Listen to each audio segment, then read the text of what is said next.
Hello, everyone. Oops. Hello, Sam. Hi. So let me just double check my numbers here. 4, 3, yeah, that's 10 minutes times 4 is 40 minutes. We should be fine because we won't really take that long. Hey, Maddie.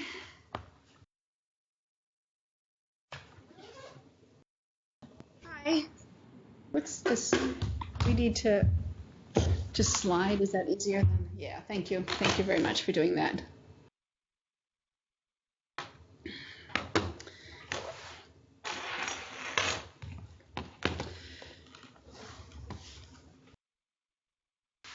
So I have some time parameters that we'll use to do this sharing.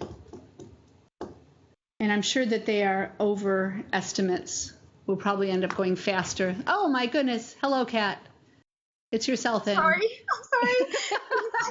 Take appearance. He's on film now. Or she, I guess. He's gone now.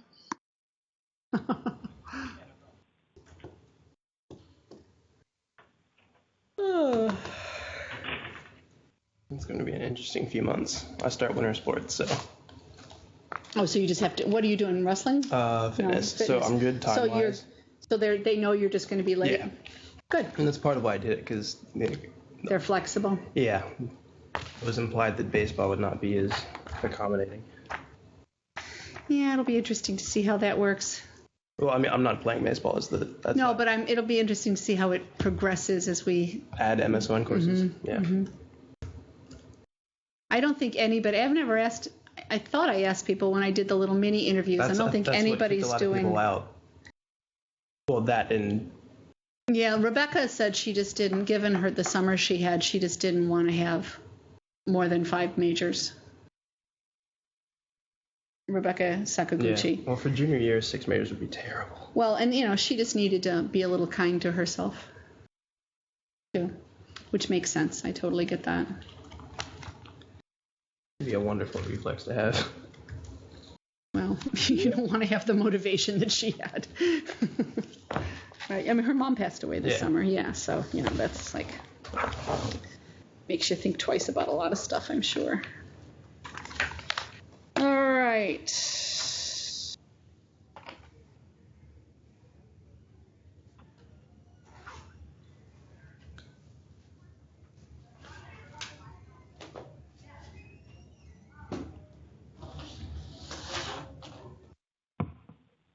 And feminism. Okay. All right. On. Alex, could you tighten in a little bit on yourself since you're all alone there today? Yeah, sure. Zoom in. Come on.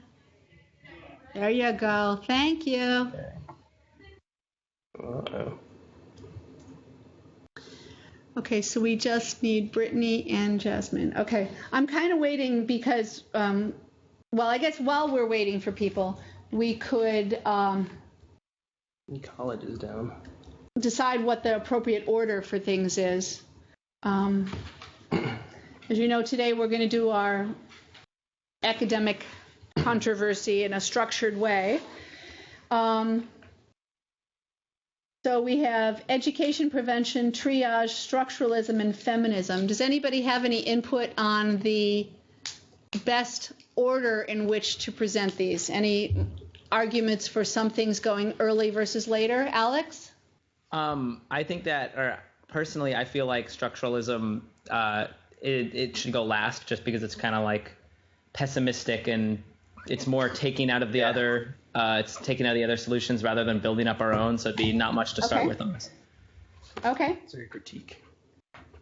All right. Fair enough. So we have a volunteer to go last. That was gutsy. Very smooth. Very nicely done. Well reasoned. And yeah, with a good reasoning behind it. All right. Does anybody have any other input, or else I'll just randomly do it? Any other preferences? All right. Well, let's make sure. I mean, Jasmine will be at the end anyway, I guess we should make sure that Alex, you and Brittany were doing triage. So why don't we put triage third, just in case Brittany is running late? And do you have a feeling between education, prevention, and feminism? Which one would more naturally be a good start? I would say education prevention would, because feminism's like a More specific? Yeah, more specific take on that. Okay, I'm buying that one too. Okay, so based on a limited input consensus, we will go in this order. All right, so everybody but Brittany, and assuming that she's going to be doing her scooting in thing from her other class or other responsibilities, we'll go in this order. We'll have education prevention first, then feminism, then triage, then structuralism. Okay, everybody got that? And here's the sort of mock, it's not debate. It's going to sound like debate, but I don't want you guys to think of it like debate. I want you to think of it as a structured conversation. All right? It's okay to agree. It's okay to ask questions. You know, you don't lose points or gain points. Nobody's grading you on, or scoring you. Let me do this, and then I'll take any questions. So I was thinking, and I'm sure these times are generous. I'm sure you probably won't even need this much time. But I was thinking 4 minutes to initially present what you've done, and then 3 minutes, which will be 1 minute each for the other groups to. And I'm wondering if maybe it's useful to have a chat going on in the background here. No, I think let's do it so we can all hear it. So 4 minutes for the primary group to present, then 3 times 1 minute for each of the other groups to have a chance to ask a question, clarifying, extending, whatever. Hey, Brittany, I'm just going over the timing that we're going to use for this activity today. Okay. So 4 minutes for the presentation initially, then 3 times 1 minute for each of the other groups to be able to ask a question or make a comment or clarify. And then 2 minutes for the initial group to respond to those questions. And then 1 minute for us all to kind of, gather our thoughts before we go on to the next group. So, that gives us 40 minutes, which, I think that last 1 minute is probably going to be, okay, ready to go on? Okay, let's go. So I think we'll be fine. So education and prevention was going to go first. Were there things you wanted to put on the whiteboard to share, or did you want to share your screen? It's not on. I can turn it on. Do you want me to turn on the whiteboard? Or do you want to just share your screen? We just have a Google Doc. I don't know if we need the whiteboard. Oh, it's a Google Doc? Well, you could do screen sharing, right? Yeah, why don't we do that? I think that makes it right, easier. so using Adobe Connect, you can do screen sharing. So you don't have to use the annoying whiteboard, but you can share what you have. Wait, I think mine is... Is it? I'm going to open up I haven't yet. I will do it right now. Oh, you are? Yes, your screen, you're sharing. Okay, so I didn't even have to open it. You are opening it. Okay. Whose is this? Is this education? Yes. Okay, got it. Okay, so we're good then.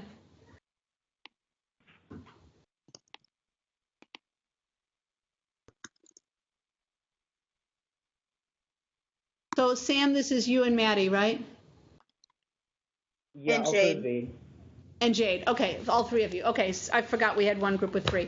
All right, so why don't you guys go ahead and tell us your response to the overarching question was response to the global AIDS crisis, or response to global AIDS problem.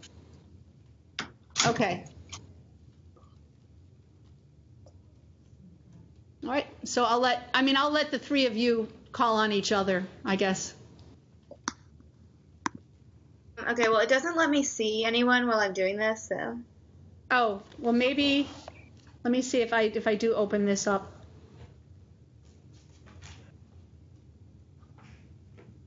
Wednesday.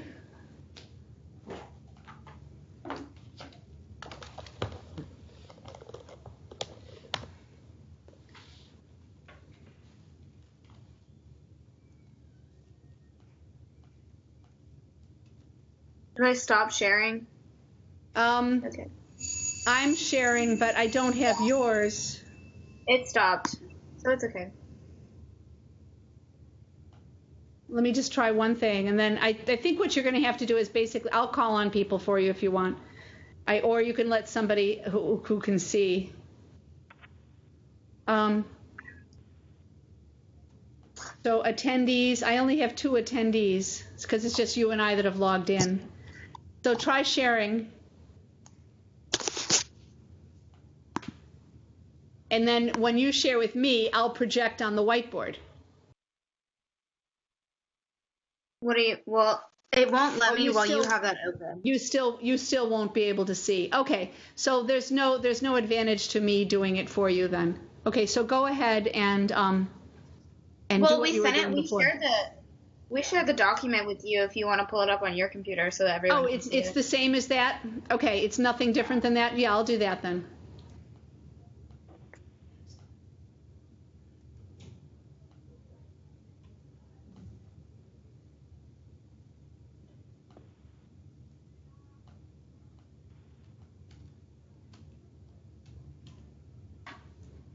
Open up.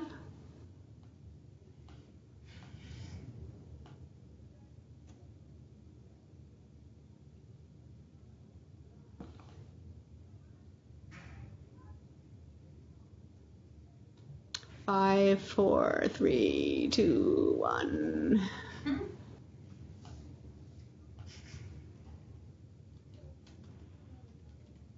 Oh my gosh, I'm being recorded by you.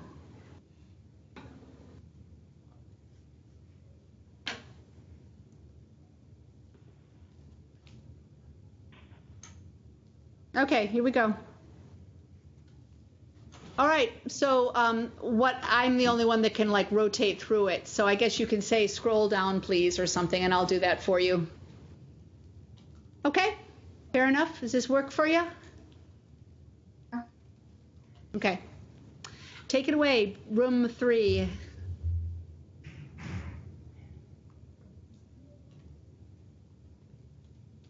So what this section argued was that obviously education will help prevent the spread of AIDS and other diseases of the sort. And it backed this up because in Thailand, Uganda, and Brazil, after they campaigned for condom use, the use of clean needles, and just general education about how AIDS is spread, the rates of infection went way down. In Rio de Janeiro, the rate of infection dropped 73%, even though that area has a large sex industry. So even while the habits in the area were not great in relation to AIDS, when education was introduced, the rates of infection dropped. And similar things happened in Sao Paulo and Thailand. And also, after the needle exchange program was introduced, rates of infection reduced.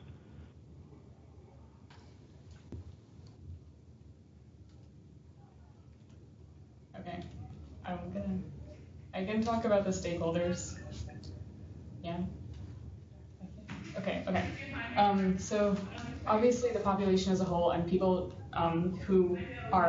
the people in question don't want to get AIDS, so they should understand how it's spread so that they can try to not get it. And then medical providers, because they don't want to have to provide medical care for all of the people who have AIDS, so they should kind of support the educational prevention of the people getting AIDS.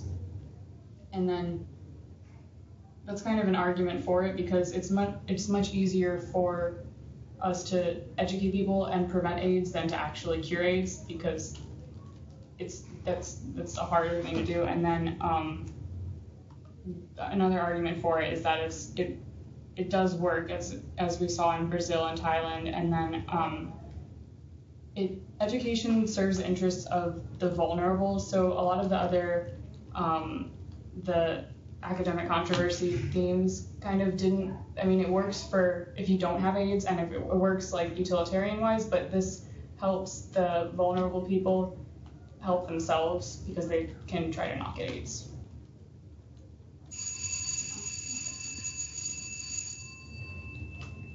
Okay, I'll talk about, I guess, the main arguments against it, because Jade kind of went over the main arguments for it.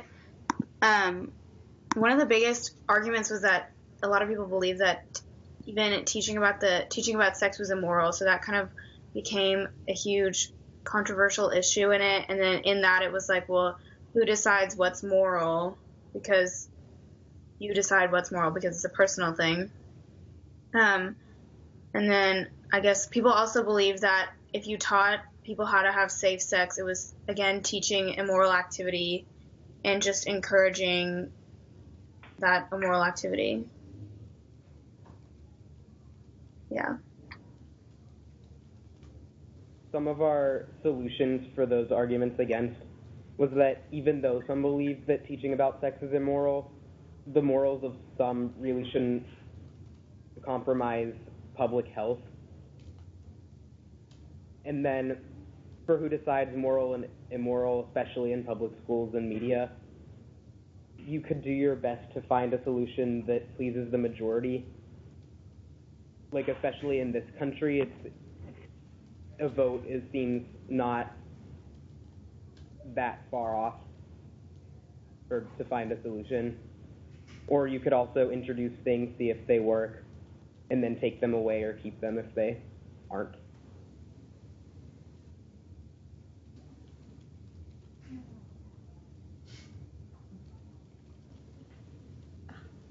All righty. Okay, so that's your sort of case, if you will, right? That's the arguments that you want to share about this solution. Good timing. Almost exactly 4 minutes worth of information there. Okay, so why don't we just go down our list. We go to the triage group next. That'd be Brittany and Alex. Do you have any questions or comments?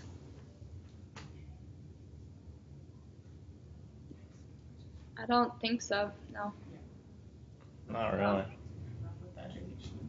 Okay, how about the next group down was, you were actually next, weren't you? Yep. Feminism next. Well, I don't know. My commentary would go into my. Well, do you have any questions for what they presented? I'm trying to think. And this is the active listening portion of our show today. Did you guys find that there were? I'm trying to think of the phrase. So, in thinking of factors that historically have caused people to shy away from using education as a preventative means, did you find anything else that was as significant as moral arguments? So anything that was just as compelling a reason not to teach as the idea that sex is immoral, or teaching about it in that way is immoral? So anything, if I can try to paraphrase, anything beyond or in addition to morals. Yeah, that's just as influential. Conflict within this. Well, besides the fact that somebody needs to mute. Am I? I think you're okay now. Okay. Part of it was that these people didn't even know what AIDS was or were, and so you couldn't teach them a cure without teaching them preventative practice without them even knowing what was going on, because they were just unaware. So I don't know if that answers your question.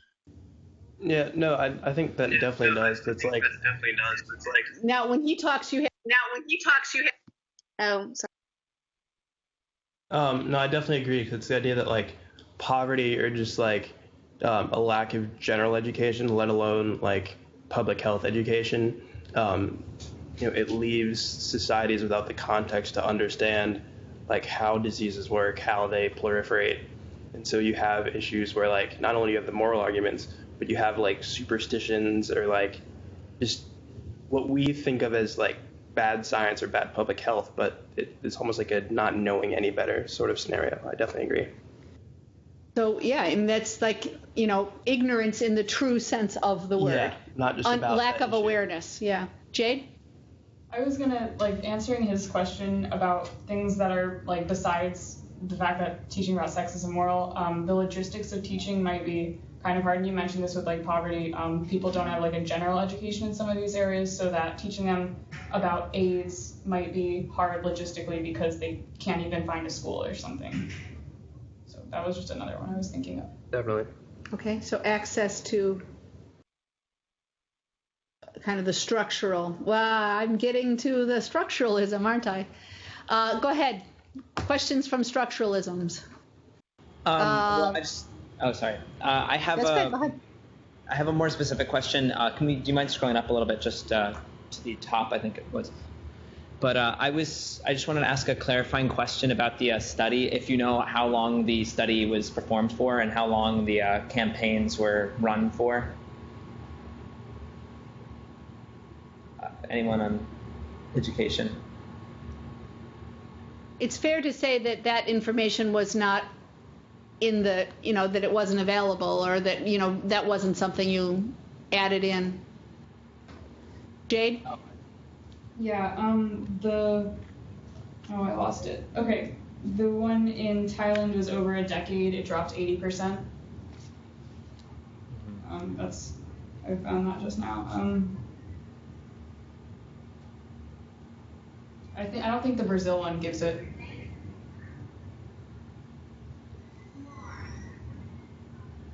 Alrighty. I saw. Go ahead. Oh, sorry. I just wanted to maybe raise the question that it's possible that in those areas that either the campaigns led to temporary relief, but it wouldn't actually truly solve the problem, and that later after the campaign was stopped, then you might be able to find the rates rising again. Or, on the other hand, I know places like Brazil, which are now newly developing and really kind of rising out of the poverty that they've been known for, that may have been the true solution to or it may have gone hand in hand with the education, but the true solution was fixing the poverty of the country so that people no longer were in environments where they were prone to catching diseases such as HIV. Fair point. Jasmine, then Brittany.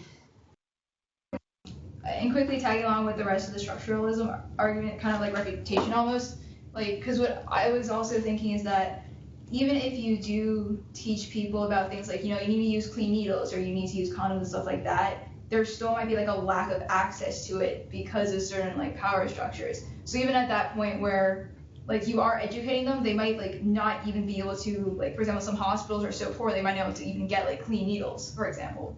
So it makes more sense that a country rising out of poverty or becoming more developed would be attributed to the rates of infection dropping and maybe not so much education. All right, so I'm fairly certain we're going to hear more about this in a couple of minutes, right? These kind of arguments. Brittany?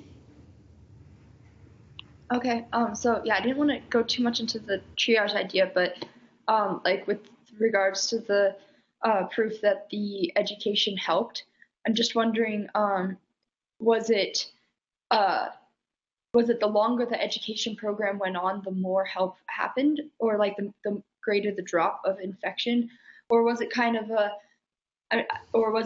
thing where you taught the people that AIDS was a problem, but the fact of the matter remained that some people just didn't listen, and so the maximum drop you're going to get is that 80%, and from there, where are we going to go to help treat and prevent AIDS? So is there a resistant remaining impediment or challenge beyond the success? Yeah, so it definitely worked for the first 80%, but right now we're at a place where we have that 20% left, and how are we going to how are we going to attack that last 20%? And triage would argue that you need to try something else. Okay. Excuse me. Alrighty. Okay, good. I have one question. And that was, what do you think about the challenge to, I mean, you're basically saying that morality is trumped by public health. Fair enough? And that was one of the, yeah, it's kind of the, I'm oversimplifying, but that's sort of what you said. Is there some point at which you take that to an extreme where it is actually, public health is not trumped by, or sorry, public health doesn't trump morality? Is there some degree of immorality that even if everybody was healthy, it would be the right thing to put up with or to allow to? Sam? Well, I think that it can go in either direction. Like, if we're doing something entirely immoral and everybody agrees that it's immoral, and we're talking like people could stop having a cold, like the common cold, then that could be a discussion on its own. Like, is it worth it? And I think that probably not. But it could go in the other direction where everybody is going to die if we don't do something kind of immoral. Then I think we'd probably go the other way. Okay. So you're saying there's like a spectrum, and no matter what you're talking about, you have to see where it is on the spectrum. Maddie? And then Jade. Kind of like what Sam said. I feel like you can't, there's probably not a definite answer to that question because there's a lot of healthcare situations that you could apply it to, but I feel like if you're acting what someone thinks is immoral for the greater good, I feel like, I don't know, it's controversial, I guess, but if it's for the greater good, then why wouldn't you take that risk or act immorally, I guess? Yeah, so we're getting into the point where we're saying, yeah, ethically, this is what would happen. Comfort-wise, it's tricky. Yeah. Jade? Yeah, going off of what Sam said, I think that in this case, it was more like the morality of saving more people trumped the immorality of teaching about sex, because that's, like he said, should we save a bunch of lives by doing something kind of immoral? So. Mm-hmm. Fair enough. So you're basically redefining the questions to both be aspects of morality. You can't call one thing moral because you're connecting to it, and another thing immoral because you just disagree with it. Okay, fair enough. A good logic. All right, so let's. I'm wondering if maybe one of these may actually spill over into our next class, and I'm happy to do that. But I like the idea of having this spontaneous conversation, and I like this practicing this. So if that in fact happens, then please don't worry about doing any more preparation. Don't go home and put pictures on your Google Docs or anything to try to wipe out everybody else's presentation, okay? You do have a different assignment to do for next week, which is the, and I think, did I say it was on the 8th? Yeah, it's due on the 8th, is your written, you choose two of the, and I'm distracting us, I know, but I just want to make sure we're not rushing at the end. You choose two of the cases on the linked doc of the ethics bowl cases, and you can choose any ones you want. You can choose, some of them are goofy on the surface, some of them are really disturbing on the surface. Choose any two you like and write up the same kind of structured argument for that as a writing project. Okay, let's move on to the presentation from feminism. Okay, so I don't necessarily have a Google Doc meant to share with everyone, but what I can do is at the end of introducing my ideas, I can sort of go back through the main headings. Because I've got relevant facts, stakeholders, arguments for and against. But so you have too much writing on there to share. Yeah, so okay. I can go back over and recapitulate those ideas as we enter in a discussion about them. Okay. I just don't have anything concise enough to share. Okay. Without So giving we're just away all gonna of we're what I'm gonna have saying. have to use our ears. If anybody wants just a break to think, would you think that given this, maybe it's better if we ask our questions as we go along? Yeah, we could go like section by section. Yeah, I'm afraid I'm not going to be able to keep track of everything. No, that's totally fine. Okay. So to start off with just relevant background information, so this is like the relevant facts section. Over the last 30 years, HIV/AIDS has changed whom it infects in primary proportions. So it went from being a disease that we thought about as being suffered by gay men and drug users to, in the present day, it's primarily afflicting women and children in areas of poverty. And so the prime mover of this epidemic isn't inadequate antiretroviral medications, poverty, or bad luck, but our inability to accept the Gothic implications of a disease that is transmitted sexually. So, basic. I need to think. The Gothic? Say that again? The Gothic implications of a disease that's transmitted sexually. So what this means is that conventional methods that approach the prevention and treatment of AIDS worldwide have focused on sort of like the public health approach, like statistics and reasoning and things like that, but they haven't really touched these sort of moral implications. So the idea that it's a sexually transmitted illness versus something you get from being coughed on or by sharing utensils with someone who's sick. The idea that it's sexually transmitted, and this creates a new difficulty in discussing it. Okay. So you're basically just now you're laying out what's different about AIDS than any other disease. Yeah. Okay, questions? Okay. Next section. And so the result of this sort of uniqueness of HIV/AIDS is that in areas of extreme poverty, women and children suffer more from the implications of being ill from it. So because it is sort of a moral issue, because it has to deal with sex, there are areas of high poverty that are lesser developed countries.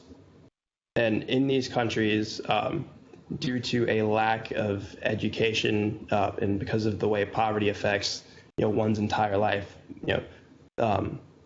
the asset base or how people make their money is less secure. The idea of education as a means of eventually earning money is less secure. So basically, in societies that are less stable, women and children are dependent upon the wage earners, so to speak. And so this creates a situation in which women and children don't have the power to live independently like they can in our society.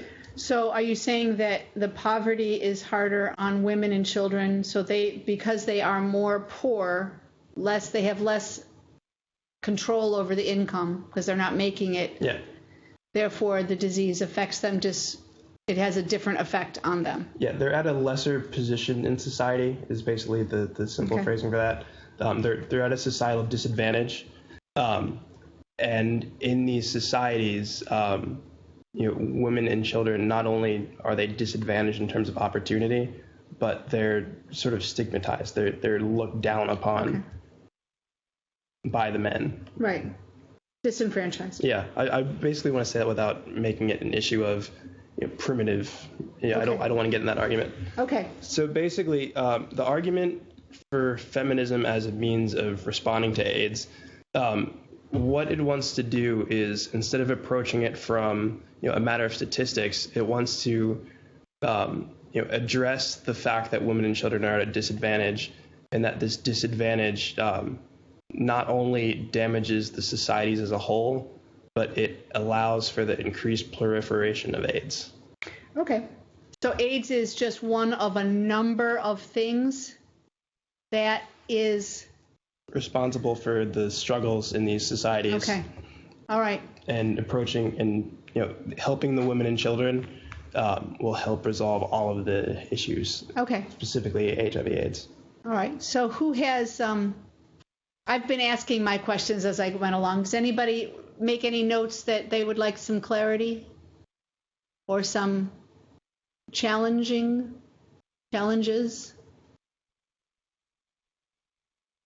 Go ahead, Jasmine. I don't know if you necessarily, like, if it was in the chapter, if you researched this or anything, but, like, how exactly is the plan for helping women going to come about? Like, what exactly, like, is it, like, give them money, give them food? Like, what exactly, educate, like, what, or, like, what exactly is it that's going to help the women and children? So this approach really spills over into education and prevention a lot, I would say. Because a lot of the ideas on how to fix this involves, increasing the education on issues of domestic violence and sort of women's rights. So basically, the idea that I'm trying to think of how to phrase this, women have rights when it comes to sex in these societies. So as it stands currently, in these high poverty areas, women and children are primarily infected through rape. So it has to do with giving them, educating both men and women on, the rights and sort of values that each should have. So basically, not to say teaching people not to rape, but, teaching that women and children aren't just lesser individuals, that they have, the same rights and values as men do. And also educating them on the why and how of these illnesses, removing superstitions as to how one gets these illnesses. So is there, I'm kind of following the story, but I'm curious as to the numbers. And I'm not just trying to be an obnoxious statistician here, but so is rape not illegal? Or are crimes not prosecuted, reported? In these societies, rape is illegal, but due to the nature of these perverted communities, there's no infrastructure in place that would allow for the reporting and the trial for these crimes. So they go unreported, primarily because they're not seen at the social level as crimes. Mm-hmm. So even though the government might say, rape is a felonious offense, at the societal level in these perverted enclaves, it's not seen. It's just seen as something that happens. It's not seen as something that then you go get the police or etc. Right. But just for statistics' sake, let's see. So worldwide, women constitute approximately 50% of people who contract HIV/AIDS. Mm-hmm. In areas of high poverty. And just to list out some specifics here, areas like South Africa, in the Indian Peninsula, women actually comprise 60 to 75% of people who contract new cases of AIDS. And so to add some more numbers in, one of the biggest sort of issues inherent in this feminist approach is the idea of amplification systems. So these are societal and economic systems that create environments that exponentially increase the number of new cases. So one that is a huge factor in South Africa and India are migrant worker populations. Mm-hmm. So you have men who travel, from, let's say, the communities that they're from to faraway diamond mines or salt mines in order to work. And as they complete these journeys, they hire prostitutes and they contract AIDS. And then when they return home after working on these jobs, their wives get infected with it.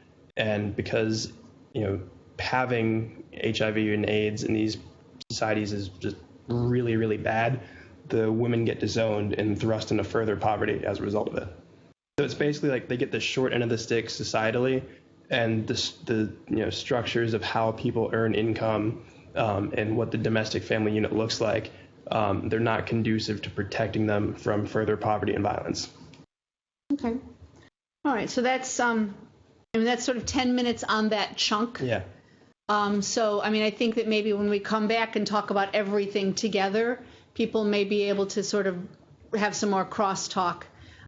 Let's try to get one more in, which would be triage. And then, as you said, structuralism is inherently responsive as opposed to originally, a priori suggesting things. So maybe that will be a good way to kind of regather at our next meeting. Okay, so triage. Should we just share the screen again? I will do that, yes. Let me find it. There it is. Too. Okay. I got it. No, I had it. Except for it's not opening. There we go. Alrighty. Okay. I'll start. So, the general idea is this is basically a utilitarian approach, and it's just saying that it's basically looking at the end result, and it's segmenting the different countries and the different people infected into 3 groups. Those who are, it's essentially first, second, and third world countries, I think. So you have the first world countries where there's just, you've basically done most of what you can to help the first world countries, and you can throw more money and time at it, but it's not going to make a huge difference. And then you've got your third world countries where, like the ones we've been talking about, Africa, I'm assuming the South American countries, where you can put a lot of effort into it and throw money at it, but the country itself and the society and the culture is so messed up that you're not going to be able to fix anything and save a lot of lives. So the place that you're going to get the most amount of, they called it life years, for saving patients is going to be the second world countries like India, where they have enough of a structure in place to implement whatever program you need to implement with the minimal cost and time. So basically, you're trying to figure out, given how much money and time you're going to put into it, what is the most amount of years you're going to, or the most amount of people you're going to save for the longest amount of time. People for time. So you're adding in there saving, not just, you're adding in like maintaining their health, not just saving them at this point, but also the future. Okay, that's what you meant by that. Okay, Alex, I'm sorry. Did you want to? Yeah. You want me to stem? Am I looking at the right place here? Or? Yeah. Okay. So, if we're going by the little framework we've been doing so far as stakeholders, to put it more concisely, but it is, as Brittany said, it's just the 3 people: those who need help, those who don't, and those who are beyond help. And the main advantage to triage as a perspective is the way that it focuses on those who need help to the exclusion of the other 2 groups, to maximize the effectiveness that your money or other assistance can provide for these countries. But the reason or arguments that could be made against it is because it is focusing on one group at the exclusion of the others. There are lots of people who are in dire need of help, but they don't fall into the circumstance of those who would be most optimally assisted by what you throw at it. So it excludes a large number of people from getting the assistance they may need, even if they can't really make as much use of it as others. I'm trying to get this whole thing on the screen at once, and it's not. I can get rid of that. There's so many more reasons why it works than why it doesn't work, right? I mean, is there anything in here that you wanted to point to while we have it up? As far as the facts go, this kind of goes against, I guess, the other point of view is like with Ethiopia, when they're saying they saved $100 million, and even with all of that money, they were unable to make a dent in the problem. And so that kind of is just, I guess, a fact that we could use, not necessarily for why triage works, but for why everything else doesn't work a little bit. Yeah, I see what you're saying. Good for hands. So it resembles the utilitarian scientific perspective and ignores the influence of morals in favor of a more objective approach. Okay, so I'm wondering about that word objective. Is utilitarian? Here's my follow-up question to you then. Is utilitarian the only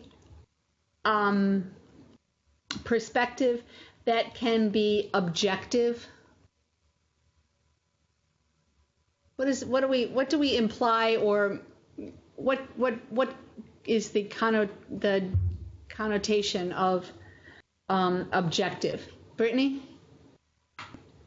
I think the idea is that we're not worried, or that triage isn't worried as much about making, I mean, it's definitely harsh, and it's not looking at, I almost feel like saying, typical morals and virtues. It's just looking at the end result. So it's not looking at the people who are going to die as a result of ignoring them. It's looking at the people who are going to live, and it's very mathematical in that they're looking at life years. They're not looking at, feeling sorry for the women who are being affected by AIDS, or wanting to help specific people because of like a situation. So like with the women, it would be more of,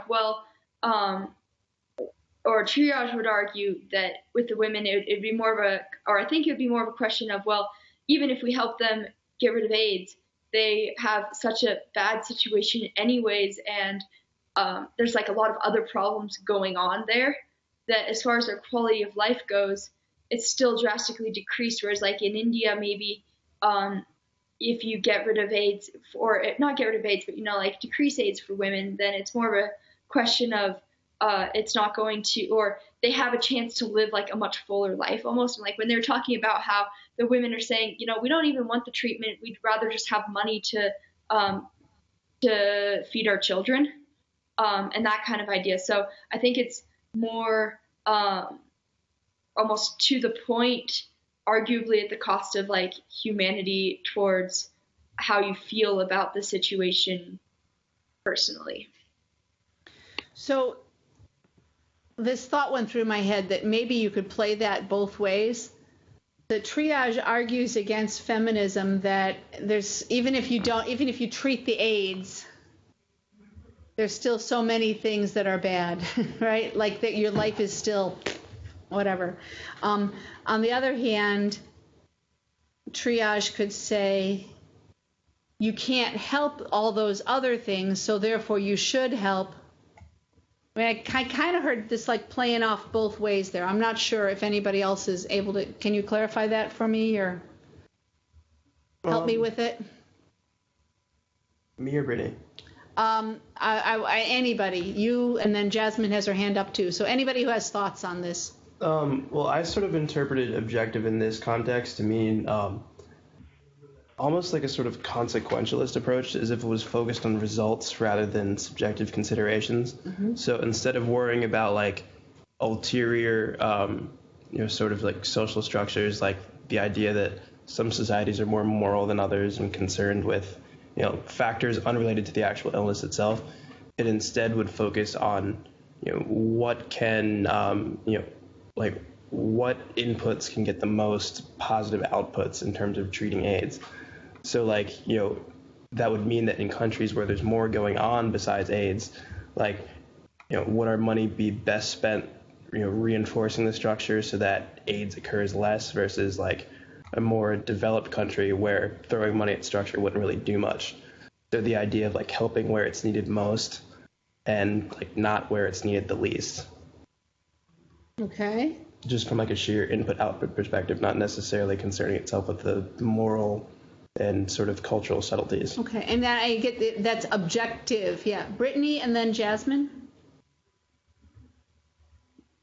Yeah, I think that's a really good way to put it, like a function of, maximizing that. I'm just thinking like of a line. You want that line to be going up as much as possible, right? Or you want your input to be much less than your output, right? But anyways, I think that another big argument that triage has against feminism is just that, and frankly, I think the rest of the the ideas as well is that these ideas, they want to tackle just this huge problem instead of just getting down to like what is actually fixable. So if we're just talking about AIDS, and we want to go and totally transform how people think about women or entirely revitalize a culture, that seems pretty drastic, and I think it would fix a lot of other problems as well, and not just AIDS. But like if you're just thinking about AIDS, I think that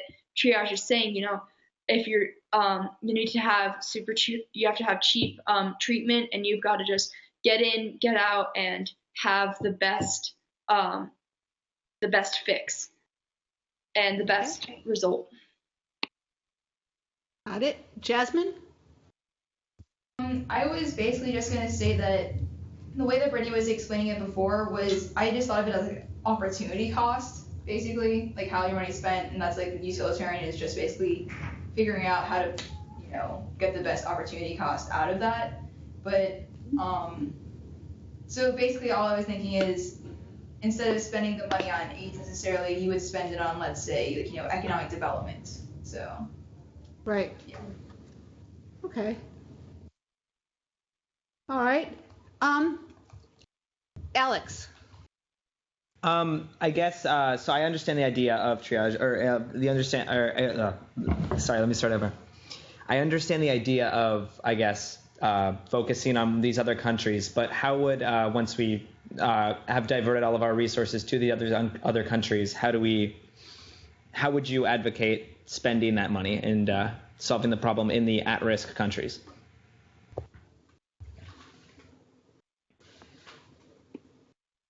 Okay. Alex or Brittany? Ideas? Okay, jump in. I think that the idea is that cheap treatment and just attacking the problem head on. So not trying to fix any like social issues that might be making it worse. I think the idea of triage is to say, okay, we're going to give you as many free drugs as we can afford. We're going to give you the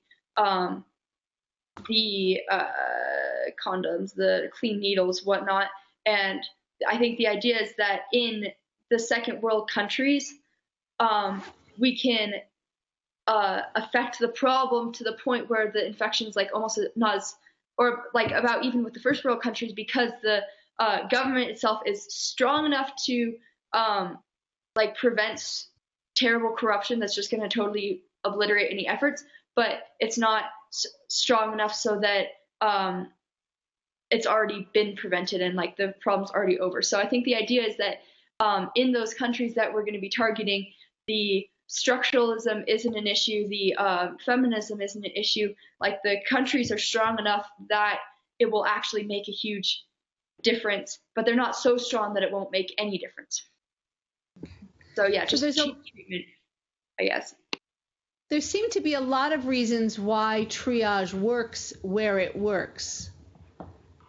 What remains is what you have brought up here, is triage has no response to the fact that things are just going to get worse and worse and worse somewhere else. Is that fair to say? Alex or Brittany? Alex can go if you want. Okay. I think that is fair to say, but the point I think that triage tries to make that puts an advantage over other groups is that it doesn't try to umbrella fix the whole issue all around the world, because it knows that it can do that. So it does what it can to help in places where it knows it can help, and it prioritizes those places. And if AIDS goes down those places, then you could move on to those third world countries that are requiring assistance. So it means that, like, and maybe we'll learn something along the way that would give us a few more tools for the more frustrating. I mean, I'm just brainstorming here. Yeah. That's a good response. Alex F. What seems to me is that a lot of these, or all the approaches so far, have a really throw money at things, and while triage kind of moves away from we really need to throw money at the problem, they're just inherently throwing smaller amounts of money at the problem and then leaving behind, some crazy amount of the population. For everyone that you don't save, that's your utilitarianism really kind of losing effectiveness. And for everyone that you include, that's more money that you're throwing at the problem.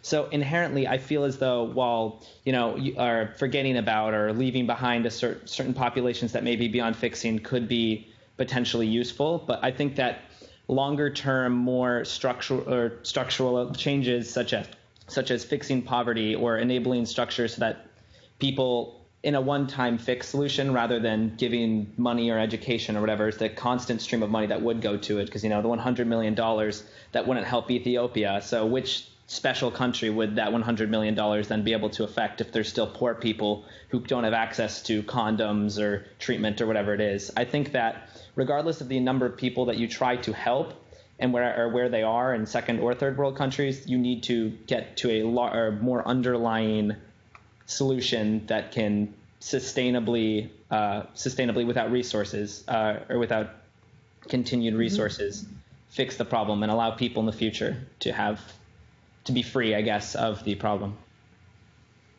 So have you kind of opened up the structuralism argument here?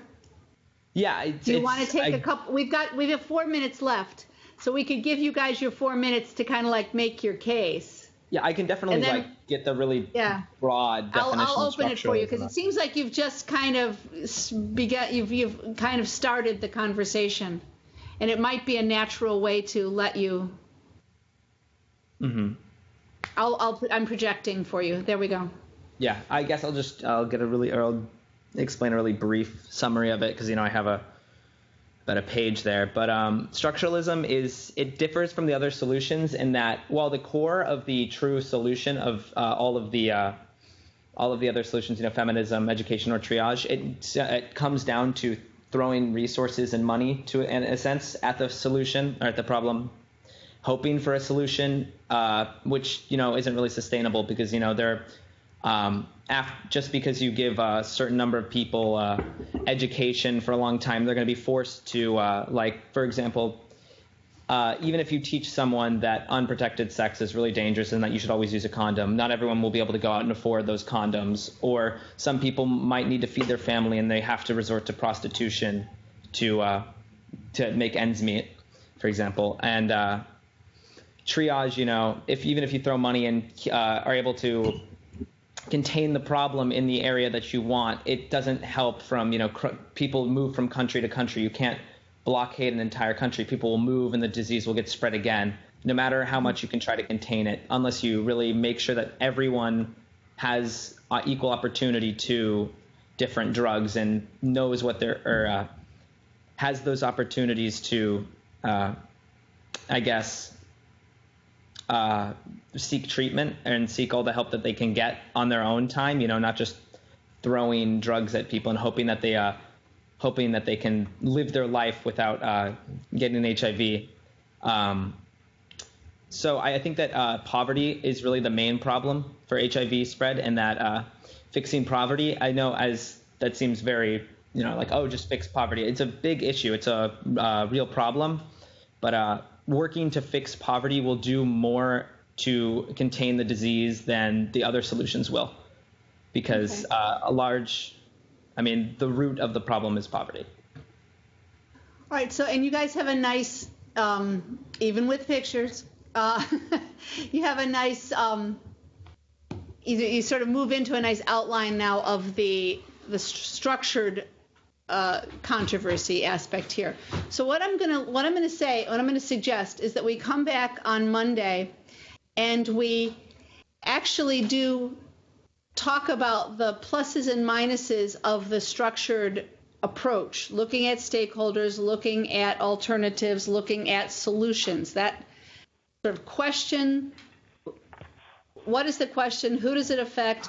What are the extremes, and then what's the resolution of those extremes? Okay, so we'll do that. We'll go back and kind of reevaluate all of these four sort of collectively and give a special attention to structuralism because they haven't had their special attention yet. And then I'd kind of like to I'd like you to be able to I'm not sure your thing is your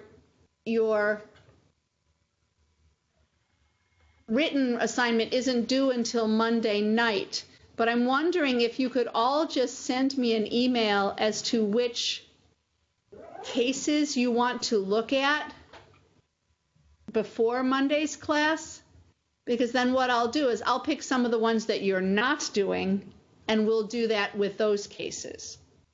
Okay?